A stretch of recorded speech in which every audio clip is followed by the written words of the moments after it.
നിന്റെ അച്ഛനും അമ്മയ്ക്കും വേറെ ഒരു തൊഴിലുമില്ലേ? ഫോൺ എടുത്താട്ടെ, ഫാദറിനെല്ലാം വെയിറ്റ് ചെയ്യുന്നു. അവൻ എത്തിയ മോളെ? എത്തി. നമ്മൾ സംശയിച്ചതുപോലെ തന്നെ മുങ്ങിയത് മീറ്റിംഗിനാ. വഴക്കൊന്നും വേണ്ട മോളെ, വെറുതെ കോളനിക്കാരെ കൊണ്ട് ചിരിപ്പിക്കണ്ട. രാവിലെ ഞാൻ സംസാരിച്ചോളാം. ശരി അച്ഛാ. നീ കിടന്നോളൂ.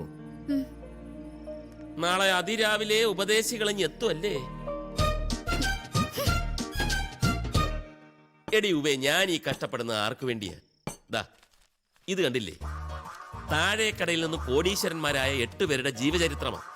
ജീവിതത്തിൽ അംബീഷൻ വേണം, അല്ലാതെ എണ്ണിച്ചുട്ട അപ്പം പോലെ കിട്ടുന്ന സർക്കാർ ശമ്പളം കൊണ്ടൊന്നും ഇനി അങ്ങോട്ട് ജീവിക്കാൻ പറ്റത്തില്ല.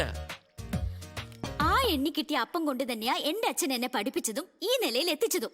അത് അന്തകാലം.